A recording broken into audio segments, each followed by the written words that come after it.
Public property पर कब्जा, अब सरकार बेदखल करेगी पब्लिक प्रेमिसेस एक्ट 1971 एक्सप्लेन्ड इन हिंदी। क्या कोई व्यक्ति सालों से सरकारी जमीन पर कब्जा किए बैठा है? क्या आपने देखा है कि सार्वजनिक इमारतों पर लोग दुकान या मकान बना लेते हैं? क्या सरकार ऐसे लोगों को बेदखल कर सकती है? जी हाँ, इसके लिए भारत सरकार के पास है सार्वजनिक परिसर अनधिकृत अधिभोगियों की बेदखली अधिनियम 1971। आज की इस वीडियो में हम इस कानून को बारीकी से समझेंगे, इसके उद्देश्य से लेकर दंड तक और बेदखली की पूरी प्रक्रिया। तो चलिए शुरू करते हैं। ये कानून क्यों बना?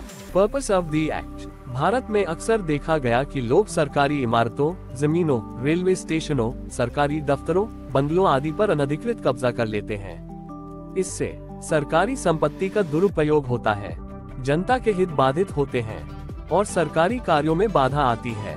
इन्हीं समस्याओं से निपटने के लिए सरकार ने 1971 में एक विशेष कानून बनाया, public premises eviction of unauthorised occupants act 1971।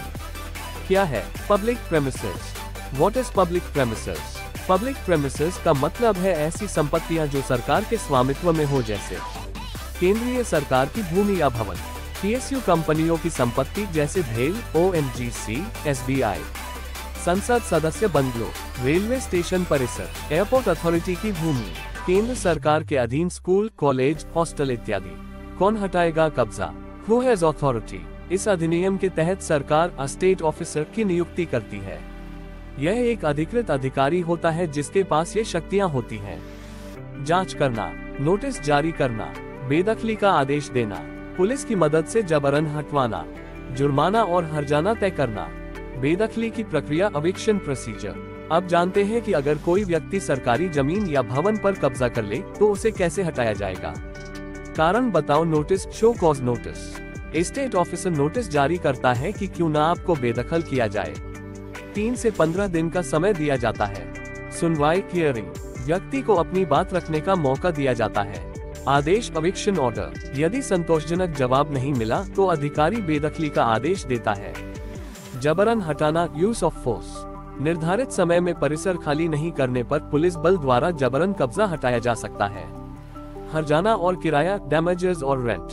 अगर कोई व्यक्ति बिना अनुमति के सरकारी संपत्ति पर कब्जा कर लेता है तो उससे उस अवधि का बकाया किराया वसूला जाएगा। कब्जे के कारण हुए नुकसान के लिए मुआवजा या हर्जाना भी देना होगा। ये राशि राजस्व वसूली की तरह सरकार वसूल सकती है। अवैध निर्माण का क्या? Unauthorised constructions. अगर किसी ने बिना अनुमति के दुकान, मकान, गोदाम सरकारी जमीन पर बना लिया है तो स्टेट अधिकारी उसे तोड़ने और हटाने का आदेश दे सकता है। अदालत का अधिकार नहीं, नो कोर्ट जुरिस्डिक्शन। इस अधिनियम की एक खास बात यह है कि सिविल कोर्ट इस मामले में हस्तक्षेप नहीं कर सकती। केवल हाईकोर्ट में रिट याचिका के जरिए चुनौती दी जा सकती है। दंड और सजा, पेनल्टीज अंडर द एक्ट। यदि कोई व्यक्ति जानबूझकर सरकारी आदेशों की अवहेलना करता है, कब्जा खाली नहीं करता, तो उसे जुर्माना, कारावास 3 साल तक या दोनों की सजा हो सकती है। निष्कर्ष, कंक्लूजन। तो दोस्तों, आपने जाना कि कैसे सरकार पब्लिक प्रेमिसेस एक्ट 1971 के जरिए कब्जे हटाती है, नुकसान की भरपाई कराती है और जनता के लिए संपत्ति को सुरक्षित रखती है। अगर आपके आसपास कोई सरकारी जमीन पर अवैध कब्जा कर रहा है तो आप संबंधित विभाग या स्टेट ऑफिसर को शिकायत कर सकते हैं। अगर यह जानकारी उपयोगी लगी हो तो वीडियो को लाइक करें, दोस्तों के साथ शेयर करें और ऐसे ही कानूनी वीडियो के लिए चैनल को सब्सक्राइब जरूर करें। मिलते हैं अगले वीडियो में। धन्यवाद।